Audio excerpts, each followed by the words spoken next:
جمعے کا مبارک دن ہے، اس کی وساطت سے یہ ایک پیغام آپ کو دینا چاہتا ہوں۔ ایک تو کوشش کریں کوئی صدقہ خیرات کیا کریں، اور دوسرا کوشش کریں جس قسم کا رشتہ چاہیے اس اللہ سے بھی مانگیں۔ چند دن پہلے ایک خواتین سے بات کی، انہوں نے میرے ذمہ رشتہ لگایا تھا، میں نے ان کو رشتہ تلاش کر کے دیا، تمام ڈیمانڈیں جو انہوں نے کہی تھی میں نے مکمل کر دی۔ تو باقی جو فیمیل ڈگری والی ہیں وہ بہت ڈگریاں حاصل کر چکی ہیں اور ان کا پارا دماغ بھی ان ڈگریوں کے ساتھ ہائی لیول پر چلا گیا ہے۔ السلام علیکم ورحمۃ اللہ وبرکاتہ۔ امید ہے تمام حضرات خیر عافیت سے ہوں گے۔ الخیر رشتہ سنٹر کے پلیٹ فارم سے آپ کی خدمت میں چند گزارشات عرض کروں گا۔ بہت سارے لوگ بلکہ اکثر لوگ یہی چاہتے ہیں کہ ہمیں اپنی ڈیمانڈ کے مطابق اچھا رشتہ مل جائے۔ اچھا رشتہ حاصل کرنے کے کچھ طریقہ کار ہیں، وہ آپ کے سامنے میں عرض کروں گا، تو اس پر عمل کریں، انشاءاللہ آپ کا بھی فائدہ ہوگا اور آپ کو اچھا رشتہ ملنے میں آسانی بھی رہے گی۔ تو ایک تو یہ ہے کہ جو آپ بھی کوشش کر رہے ہیں، میں بھی کوشش کر رہا ہوں، پر ہماری ڈیمانڈوں کے مطابق رشتہ نہیں مل رہا۔ سب سے پہلے تو آپ یہ دیکھیں کہ آپ کی جو ڈیمانڈیں ہیں وہ اسلام کے مطابق، مسلمانوں کے مطابق ہیں یا نہیں ہیں۔ رشتہ آپ تلاش کر رہے ہیں اگر یہودی طرز عمل کے تحت یا ہندو طرز عمل کے تحت تلاش کر رہے ہیں، تو پھر تو اس کا پورا ہونا نہ پورا ہونے میں کوئی فرق نہیں ہے۔ پورا ہو بھی سکتے ہیں، نہیں بھی پورے ہو سکتے۔ اگر آپ مسلمان ہیں تو آپ اس کے مطابق اگر رشتہ مسلمانیت طریقے کے مطابق تلاش کر رہے ہیں تو اس کی دیر بھی نہیں ہے۔ اس کے مطابق تو ایک ہفتے میں بھی آپ کا رشتہ مل سکتا ہے، اس کا تو ہم خود آپ کو تلاش کر کے دے سکتے ہیں۔ تو یہی کوشش کیا کریں اگر آپ اچھے رشتے کی تلاش کے اندر ہیں۔ اسی طرح اگر اچھے لوگ ہیں تو ان کے لیے اچھی عورتیں ملیں گی، اور برے لوگ ہیں تو بری عورتیں ملیں گی۔ تو اگر آپ اچھے بن جائیں تو انشاءاللہ آپ کی جو گھر والی ہیں وہ بھی آپ کو اللہ پاک کی طرف سے، یہ سب کچھ اللہ پاک کی طرف سے ہوتا ہے، ہماری تو محنت کوشش ہوتی ہے، جو آپ بھی کرتے ہیں ہم بھی کرتے ہیں۔ باقی اچھا رشتہ ملنا، اچھا گھر ملنا، اچھی فیملی ملنی، یہ اللہ پاک کی طرف اور آپ کے اعمال کی طرف سے ہوتا ہے۔ تو اپنے اعمال اچھے کریں، دین کے ساتھ جڑے رہیں۔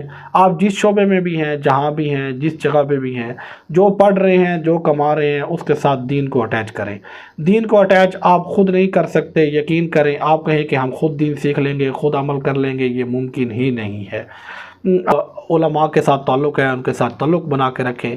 یہ اتنا بڑا دین ہے، دیکھیں ایک موچی کا کام ہے جوتے سینا، وہ آپ خود نہیں کر سکتے۔ ایک کسی الیکٹریشین کا کام ہے، وہ آپ خود نہیں کر سکتے۔ دنیا کا چھوٹے سے چھوٹا کام بھی آپ خود نہیں کر سکتے، اور اتنا بڑا دین اور پوری زندگی اس کے مطابق گزارنی، اور 24 گھنٹوں کی زندگی، پھر ہمارا بچپن، پھر ہماری جوانی، پھر ہمارا لڑکپن، ہماری شادی کے مسائل، پھر اس کے مطابق زندگی، پھر بڑھاپے کے مسائل، پھر اس میں غمی خوشی، رشتہ دار، بہن بھائی، لین دین، معاملات، یہ سب کچھ آپ اپنی طرف سے کیسے کر سکتے ہیں؟